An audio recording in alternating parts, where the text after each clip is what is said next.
Oke coy, jumpa lagi dengan Backend Magang. Stay humble dan tetap semangat untuk terus belajar layaknya anak magang. Oke, sebelumnya kita salam-salam dulu ya. Terima kasih untuk yang udah pada nonton sejauh ini, udah pada support, udah makin banyak subscribernya. Ya pokoknya jangan lupa lah ya, support terus Backend Magang nih supaya Backend Magang tuh semangat untuk meluangkan waktunya untuk membuat konten-konten ya supaya kalian nih para bos-bos ada tontonannya gitu ya. Oke. Jadi intinya sih kali ini tuh Backend Magang akan menjawab permintaan ya. Kan waktu itu ada permintaan yang pengen videonya itu bentuknya latihan-latihan gitu juga itu. Nah, sekarang nih kita bikinin bentuknya latihan. Jadi kita latihan bersama lah ya. Jadi kan ya lumayan juga nanti bisa menambah portofolio kalian-kalian yang nonton gitu kan. Ya kalau yang udah banyak portofolionya ya udahlah ya gitu kan. Ya untuk yang belum gitu kan. Oke, jadi kali ini kita latihannya pakai case yang simpel aja. Jadi membuat e-wallet lah gitu. Ini e-wallet pura-puraan aja ya, nggak e-wallet beneran lah. Tapi paling enggak logiknya mirip-mirip gitu. Jadi bisa lah diimplementasikan misalnya kalian nanti ada pengalaman di lapangan seperti itu. Oke, langsung aja biar gak banyak cincong. Jadi apa aja yang bakal kita buat? Oh ya, di sini kita pakai Go ya. Jadi intinya itu kita bakal bikin backend service pakai Go. Ya nanti untuk yang sekarang ini masih REST API dulu ya. Nanti kita baru buat yang gRPC. Karena yang gRPC juga kan baru kemarin-kemarin videonya udah ada ya, bisa ditonton lah gitu. Nanti juga link reponya bisa di clone. Nanti saya taruh di GitHub saya, bisa di clone biar kalian nanti bisa belajar lagi lewat situ ya. Oke, oh ya ini bakal ada beberapa part. Nah, di part yang pertama ini kita bakal fokus untuk ke sini. Belum ya, sorry. Ya pokoknya nanti abis ini lah ya. Ya pokoknya tujuan latihannya ini lah ya, kita belajar bangun backend service yang untuk membuat sebuah e-wallet yang nanti itu fungsionalitasnya itu akan diekspos sebagai REST API gitu kan. Salah pula tadi anunya ya. Apa slide-nya. Ya udahlah nggak apa-apa lah ya. Mohon maaf lah ya, saya kan bukan penampil gitu loh. Nah, fungsi-fungsi utama yang nanti bakal dibuat itu pertama jelas ada mendaftarkan pengguna baru, read balance-nya, top up balance, transfer, ya terus nanti adalah kita akan latihan heavy query untuk mencantumkan sekian transaksi teratas dari pengguna. Nah, kayak gitu. Oke, lanjut lagi. Nah, ini jadi nanti part pertama ini kita bakal fokus ke register new user dulu. Ya, intinya register ini kita bakal mendaftarkan pengguna baru ya. Nanti itu kita nggak pakai email dan lain-lain dulu karena itu sebenarnya mau kayak apapun basicnya logik itu tetap sama gitu. Mau kalian pakai email, pakai nama, mau nanti OAuth intinya tetap sama. Jadi kita bikin yang simple aja biar yang penting logiknya itu dapat dulu gitu ya. Jadi nanti kita bakal daftar seperti ini. Nah, nanti di sini juga saat user baru ini terdaftar, dia juga akan langsung membuat e-walletnya gitu. Nah, berarti nanti kita akan pelajari juga operation yang atomic seperti itu. Operation atomic itu apa bang? Ya sebenarnya udah sering dijelaskan ya.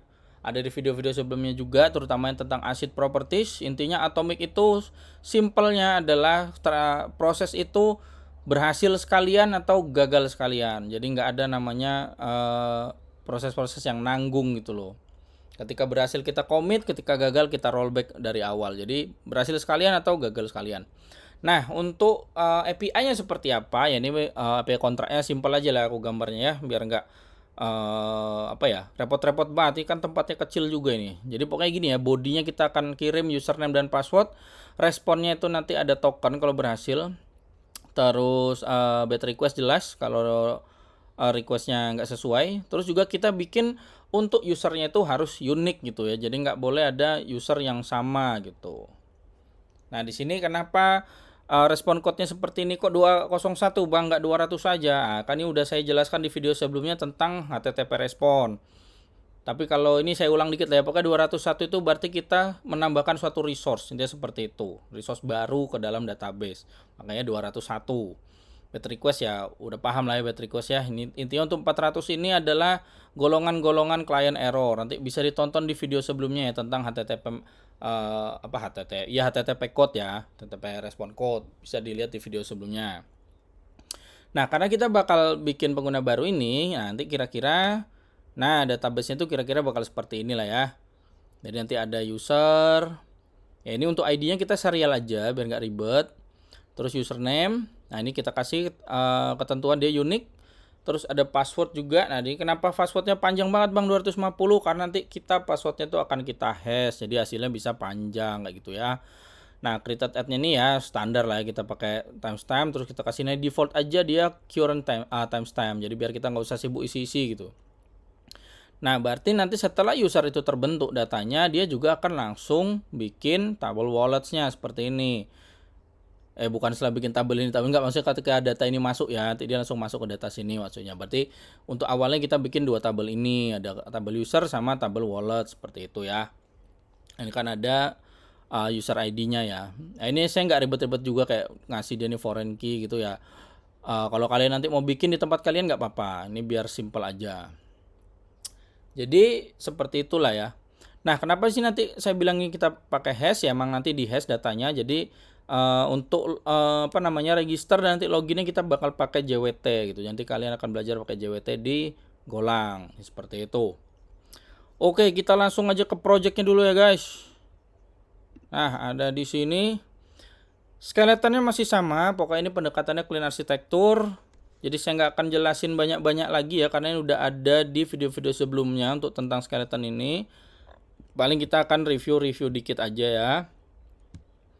Jadi kita kalau di review dikit, intinya layer paling depan dari sini adalah interface. Di sini ada REST. Saya bagi dua ya, karena mungkin ada yang nggak REST gitu ceritanya. Ya walaupun di sini masih REST ya. Nah di sini handler ini yang jadi untuk handlingnya setiap request itu. Nah ini pertama kita ke user dulu ya. Ya seperti inilah ya. Coba ini nanti ini dijelaskannya gitu loh. Ini ada metode register dan login seperti itu. Nanti kita jelasin alurnya. Saya jelasin overview dari ininya dulu ya, dari skeletonnya gitu, untuk yang baru pertama nonton gitu. Kalau yang udah nonton sebelumnya harusnya udah paham lah ya. Jadi nanti handlernya di sini, mungkin yang nggak ngerti handler ya, intinya ini sama dengan controller lah ya. Dan nanti ini yang ngarahkan ke layer selanjutnya gitu, yaitu bisnis layernya gitu. Ya pokoknya clean arsitektur tuh ya, kita ulang lagi ya, mungkin yang perlu reminder gitu ya. Intinya kita akan bagi semua dalam project kita ini kita akan bagi alurnya dari, bukan alurnya ya, strukturnya juga gitu ya, dari transport layernya. Terus selanjutnya itu ada business layernya, selanjutnya lagi ada repository layernya, dan terakhir ya layer-layer yang kita pakai untuk manipulasi datanya ya, seperti itu. Gampang-gampang gitulah ya. Nah, ini rootnya di sini. Jadi kalau ada root baru kita taruh di sini. Nah, seperti ini. Dan paling depan itu di sini, di REST ini ya. Jadi nah seperti ini. Jadi ini nggak akan saya jelasin panjang lebar lagi terkait skeletonnya. Jadi pokoknya nanti kalian bisa clone, nanti kalian pelajari lagi kayak mana sih skeleton ini berjalan dengan nonton video yang sebelumnya aja gitu ya. Kita langsung ke kasusnya aja. Nah oke, karena tadi itu untuk register dan tentunya nanti ada loginnya gitu, nggak cuma register doang kan. Itu kita pakai JWT. Nah di sini saya udah buat di infrastrukturnya gitu. Nah infrastrukturnya ini saya udah buat suatu helper. Nah ini untuk JWT-nya. Jadi di sini JWT-nya pakai GitHub Golang JWT aja yang standar gitu kan. Nah ini secret key-nya bisa kalian ganti-ganti, sesuaikan. Kalau di sini saya cuma pakai tulisan secret key gitu kan. Jadi untuk formulasi untuk membuat hash-nya nanti, nah secret key ini kalian bisa gonta-ganti di sini, atau mungkin dari env kalian bikin gitu ya. Oh ya, ini untuk database-nya saya pakai Postgre, jadi nanti kalian boleh pakai Postgre juga. Ya kalau misalnya nggak pakai Postgre, nanti tinggal disesuaikan aja proses koneksinya gitu kan. Ini itu untuk error-error yang nanti digunakan, jadi ini nggak perlu diperhatikan dulu. Yang penting di sini ya, dari token claims ini. Nah token claims ini saya langsung bikin dia tuh ada nanti user ID-nya, wallet ID-nya sama username-nya gitu, dan sisanya ya JWT standar claim. Kenapa kayak gitu Bang? Nah karena di sini kan tadi kalau kita lihat di bagian ini, kita kembali ke presentasinya. Kan di sini kita bakal respon itu kalau yang berhasil itu token stringnya aja. Jadi untuk data-data siapa sih si usernya ini gitu kan, itu udah kita taruh dalam token claimnya aja gitu. Ceritanya gitu ya buat case-nya gitu. Duh rahangku sakit guys, sorry. Oke. Nah, di sini kita generate token. Untuk expiration-nya itu sini saya taruh 120 menit ya, biar lama lah, biar nggak sering ganti-ganti gitu ya. Kalau misalnya nanti kalian mau bikin biar kelihatan, oh kalau udah habis nanti unauthorized, ya bisa aja kalian bikinnya jadi 1 menit gitu, boleh. Jadi nggak harus gitu ya, yang nggak harus ngikutin ini banget gitu maksudnya. Nah, di sini token claimnya kita define seperti apa. Nah, di sini tuh saya pakai register model. Register model ini yang nanti buat dari database sebenarnya buat nerima. Nah, ini ya seperti itu ya. Jadi dia ada ID, username, password, wallet ID. Nah, di situ kalian bisa lihat tag-nya itu DB. Berarti nanti ini yang saya pakai untuk nerima data saat saya fetching data dari database gitu ya. Nah, ini tokennya udah. Intinya generate token sesimpel ini untuk digolang ini ya. Pokoknya kayak gini aja. Nah, habis itu ada juga metode untuk verifikasi tokennya. Jadi ini saya buat namanya verify token. Sini ada parcel with claim-nya di sini ya. Nah, intinya seperti ini. Nah, setelah itu ya berarti kita masuk ke pembuatan database. Kan tadi anggap udah dibuat ya. Jadi nanti kalian bisa yang ini tadi. Nah, ini yang ini bisa kalian buat dulu di database kalian. Ya kalau males bikin sendiri, ini udah ada di sini ya. Nanti bisa diano nih user, bisa dipakai gitu ya. Ah, ini masih 8 lagi, lupa saya. Sorry guys, nih saya perbarui ya 250. Nah, gini. Dan seperti ini.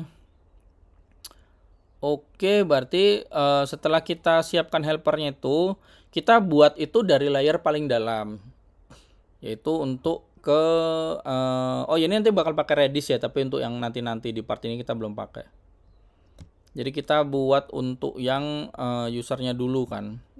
Nah, ini kalau yang bagian, jadi sini kan saya buat itu dalam infrastrukturnya itu ada directory persistence, terus ada dalam itu ada Postgre. Jadi kalau nanti ada database yang lain kalian bisa buat directory baru ya, misalnya MongoDB gitu. Nah, dalam Postgre ini ada user, bla bla bla, balance, transaction. Nanti kita bahas yang ini nanti ya. Di sini kita fokus ke user dulu di part yang ini. Nah, ini yang Postgres.go ini untuk koneksi ke database-nya gitu. Jadi nanti kalau misalnya kalian nggak pakai Postgre ya tinggal ganti-ganti aja nih ya, disesuaikan gitu ya. Oke, di user ini berarti kan untuk yang bakal dibuat itu ada register, tentunya sama login juga lah sekalian, bisa register doang gitu kan. Ini query-nya kira-kira gini aja sih, ini untuk simple aja. Berarti ketika register itu dia bakal insert ke public user. Di sini saya buatnya di skema public ya. Username sama passwordnya tadi. Nah, di sini saya ada returning ID sama username karena nanti saya perlu datanya itu gitu. Jadi saya return. Lalu di sini kita kan sesuai case-nya tadi ketika register itu akan langsung membuat wallet-nya gitu. Jadi langsung insert ke wallet dengan user ID-nya tadi. Makanya di sini user ID saya return ya. Nah, kalau username ini saya returnnya di mana? Nah, ini baru lewat tadi, harusnya masih ingat lah ya. Saya pakai di token claim gitu. Ini juga saya return karena data nanti saya pakai, dia gitu ya.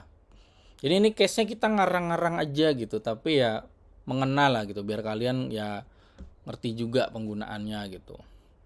Nah, di sini tuh saya pakai dua pendekatan di sini biar kalian ngerti kalau bikin prepare statement kayak apa, yang nggak pakai prepare statement kayak apa. Makanya di sini ada dua nih. Contohnya kayak yang login ini saya bikin prepare statementnya dulu nih untuk login. Kalau yang untuk registernya itu yang register ke user sama create wallet nih saya nggak pakai prepare statement. Kenapa bang? Ya biar kalian lihat aja bedanya gitu. Nah, seperti ini. Ini prepare statementnya ini udah ada di video sebelumnya udah ada belum ya? Ada sih harusnya. Ya, intinya begini ya. Di sini saya buat prepare statement dulu. Berarti prepare statement ini kita ngambil dari library-nya di situ SQLX di sini ya. Saya pakai SQLX. Nah, SQLX ini nanti kita ambil si statementnya ini.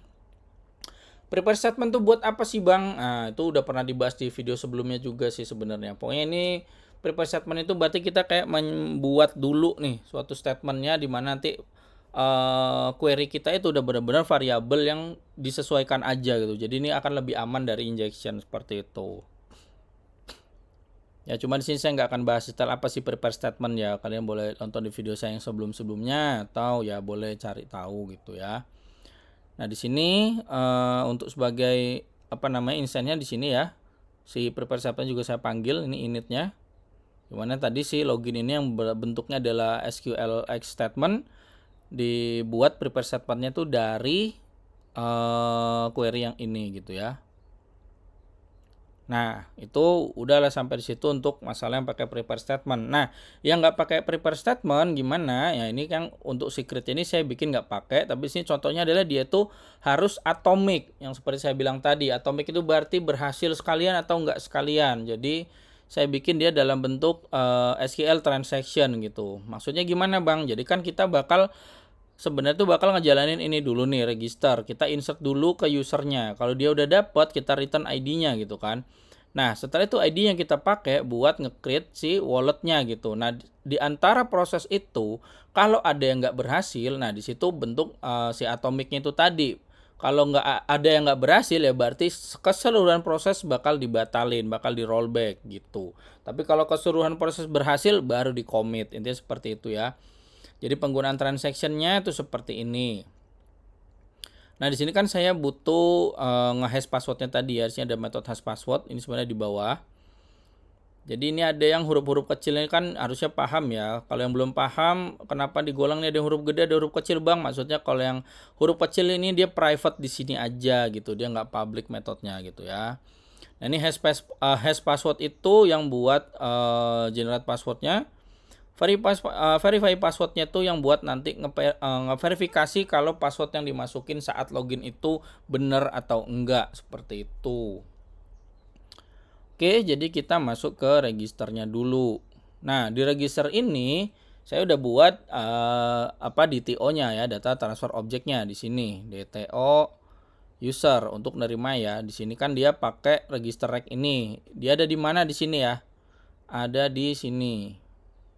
Si user DTO ini ya. Nih ya, macam-macamnya ada di sini. Tuh ini register rec tadi, yang ini ya, register rec, register request DTO. Username, JSON-nya ini. Nah, ini saya validasinya itu saya simple juga, kita pakai Ozo validation aja. Jadi nanti kalau kalian mau bikin misalnya ini usernya nggak pakai username gitu kan, misalnya email, kalian juga tinggal bisa nambahin validationnya kalau dia tuh harus berbentuk email di sini gitu. Jadi nggak sekedar require doang. Jadi nanti kalian bisa cari tahu, bisa baca-baca dari dokumentasinya Ozo biar lebih cepat aja sih ini validasinya ya gitu. Nah, di sini juga ya pendekatannya kita nggak rewrite kodenya. Jadi ya untuk yang udah nonton video saya tentang solid principle ya bisa ditonton lagi untuk yang belum ya.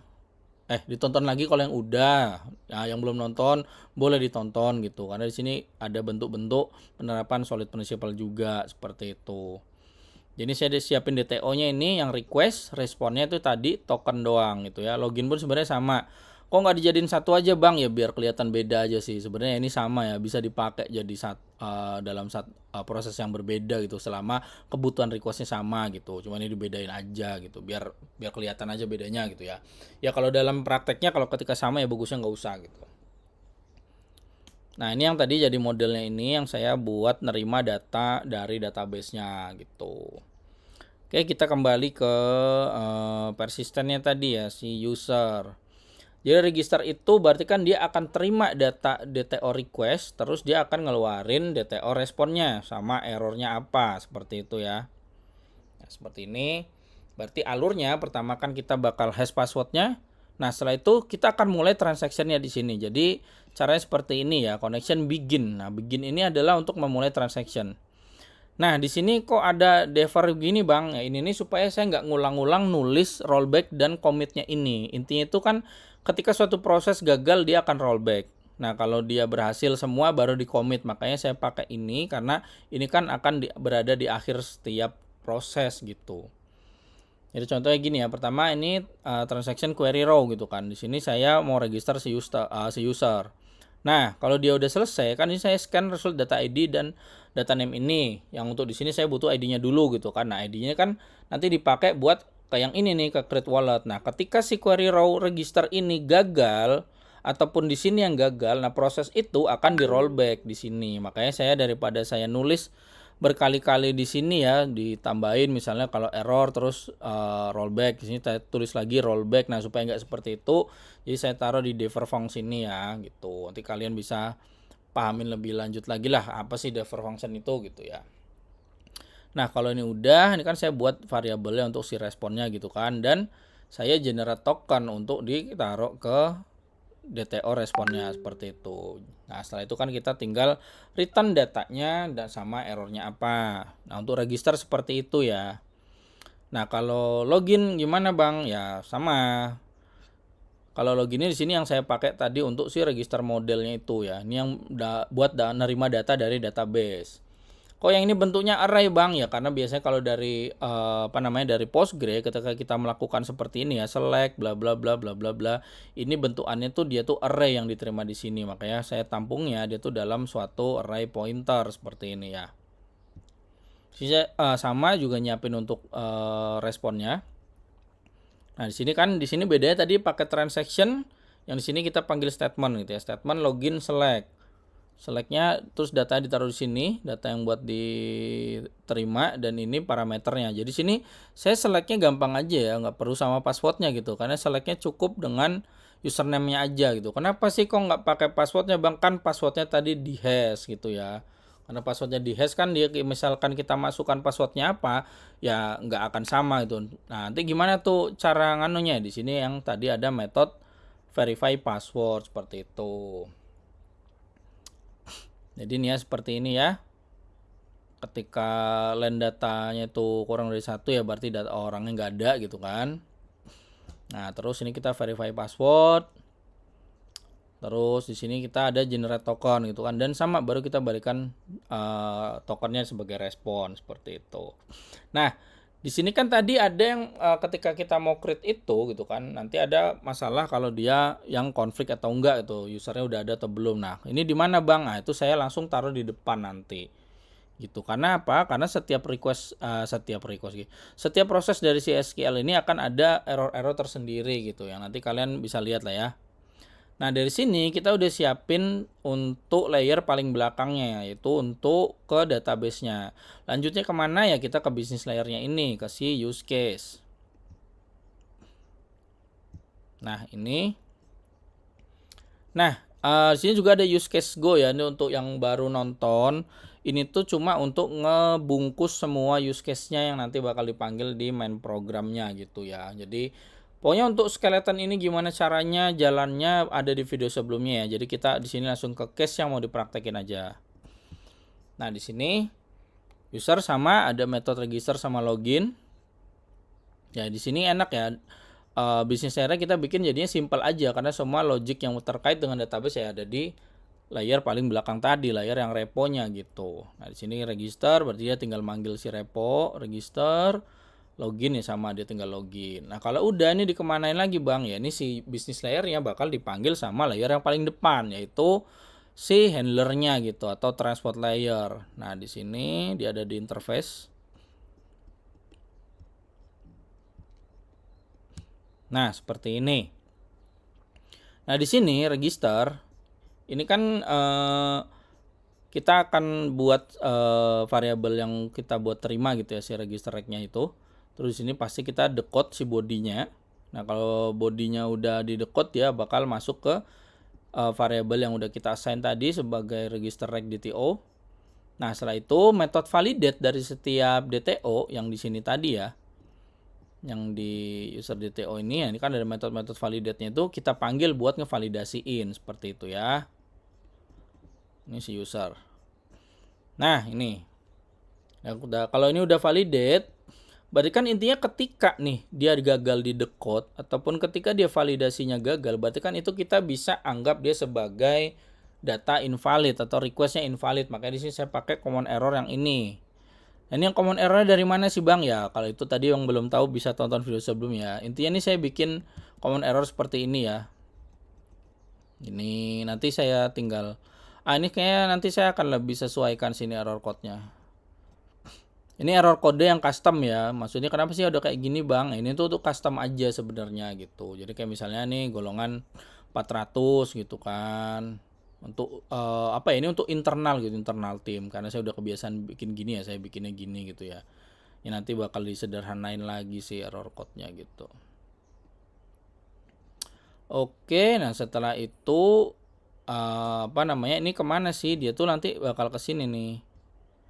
ke ke HTTP error dik ini. Nah, ini yang dipakai status konflik, status bad requestnya ada di sini ya untuk balikin datanya nih 400, 409. Nah, kayak gini. Nah, kita kembali lagi. Jadi nanti ini kalian bisa pahamin pelan-pelan ya karena udah ada di video sebelumnya. Nah, ini ketika registernya udah sampai di sini, tadi kan datanya invalid. Berarti dia bakal gagal di sini. Nah, tapi kalau dia berhasil, berarti kan dia akan lanjut masuk ke pemanggilan yang ke business layernya itu tadi. Nah, di business layernya ini kan tadi ada prosesnya tuh yang ke database. Nah, inilah yang kode 23505 ini adalah salah satu contoh kode dari PostgreSQL error yang mengarah ke data konflik, yang berarti data itu udah ada. Nah, karena tadi kita punya ketentuan untuk data yang udah ada itu ya kita pakai ketentuan ini di sini. Nah, setelahnya kita lanjutkan ke ini ke common error kita isi yang user already exist seperti itu. Nah, selebihnya ya berarti ya error yang umum aja, yang unknown error ya, yang create data error 500. Dah kalau udah ya seperti ini. Nah, di sini ada ini nih yang jadi spesial nih, ada write header status created. Nah, ini untuk ngebalikin supaya dia tuh jadi 201 gitu, nggak sekedar 200. Kalau kalian lihat di sini kan beda, yang di sini nggak ada yang login ya. Gitu. Ya seperti ini ya, untuk register sama login tuh nggak ribet-ribet, gini aja. Nah, kita praktekin kayak mana ya? Gini kita praktekin ya.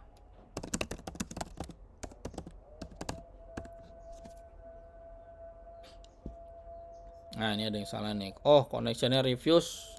Database saya belum nyala, sorry. Saya nyalain dulu.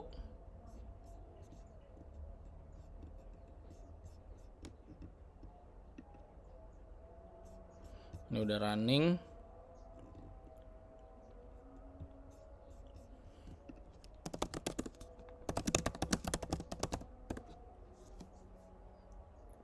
Nah, untuk yang di sini Redisnya juga belum connect ya karena belum dipakai. Nanti lepas pakai Redis saya nyalain.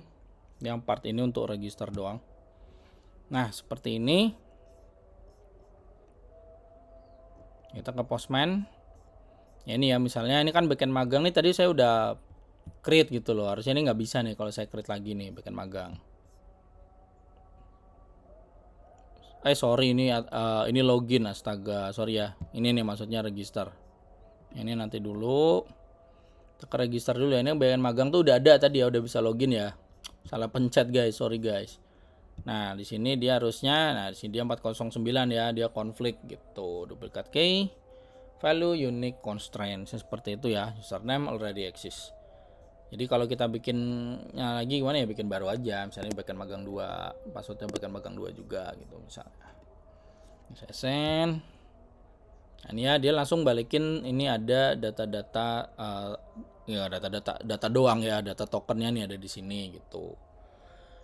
Nah, kalau login ya tinggal login aja. Ini tadi bagian magang, jadi kita loginin yang bagian magang 2. Kenapa langsung login ya, biar kelihatan aja kalau login gimana. Karena sebenarnya ketika register dia kan udah punya token nih. Nah, token ini kan tadi berlaku 2 jam ya gitu. Jadi ini bisa dipakai setelah register, dia bisa langsung akses lah, intinya seperti itu. Ini cuma buat nyontohin aja kalau login gimana ya, gini login. Kita bagian magang 2 kita loginin. Nah, ini udah login ya. Jadi ini tokennya udah ada. Nanti dari token ini itu dengan tadi kita udah set di sini di helpernya, mana sih kok mata saya mulai ini sini kita udah kasih token klaimnya apa aja. Nanti ketika kita butuh data ID, terus data ID maksudnya user ID-nya, terus wallet ID sama username, itu kita bisa panggil di token klaimnya aja gitu. Nah, itu seperti apa ya, nanti bakal ditunjukin di part yang selanjutnya. Intinya untuk register itu gitu aja ya. Ini kita pakai JWT. Terus ya untuk skeletonnya seperti ini. Pokoknya kalau saya ulang skeletonnya itu, pokoknya jalur terdepan dari skeletonnya itu atau transport layernya itu ada di interface REST ini. Controllernya ada di handler ini ya, yang biasa orang mungkin yang nggak biasa nyebut handler, itu controller ada di sini. Routingnya di sini. Nih routingnya seperti ini. Terus yang jadi paling depannya itu di sini ya, untuk yang REST di sini. Kita routing yang paling depan ada di sini. Di sini saya rootnya pakai C. Mungkin nanti ada di GitHub saya ya, jadi tinggal di clone aja buat belajarin langsung skeletonnya untuk yang baru pertama kali lihat ini skeletonnya. Sama nanti ya bisa buat latihan juga gitu kan, kalian bisa clone itu buat bikin nanti project kalian sendiri gitu. Oh ya, untuk INV di sini ya, INV example dibikin aja sesuai ini database-nya kalian apa gitu kan, disesuaikan kebutuhannya aja. Dia seperti itu. Oke, jadi kira-kira untuk yang part sekarang itu begitu aja ya. Oh ya, untuk anu tadi misalnya gini ya.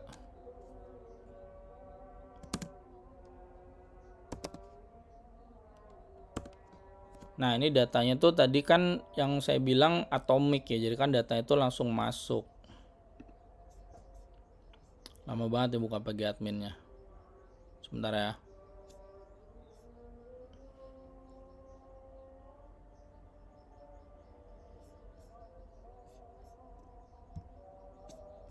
Masih loading guys, sabar ya.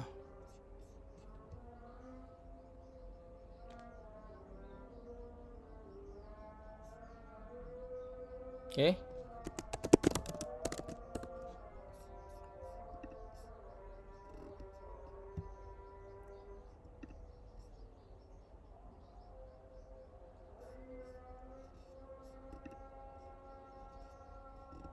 Nah, yang di bagian wallet. Nah, ini tadi maksud saya, jadi ketika kita buat user itu data kita akan langsung buat juga ke walletnya ini gitu loh. Jadi contohnya ini ya.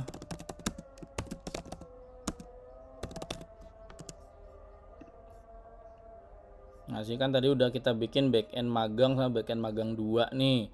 Ya ini tadi maksudnya passwordnya udah di hash gini kan. Makanya nanti pas kita login itu kan di bagian login ini kita tetap masukin password yang tadi kita daftarin pertama. Nah, nanti dia akan di compare di metode yang ini si verify password.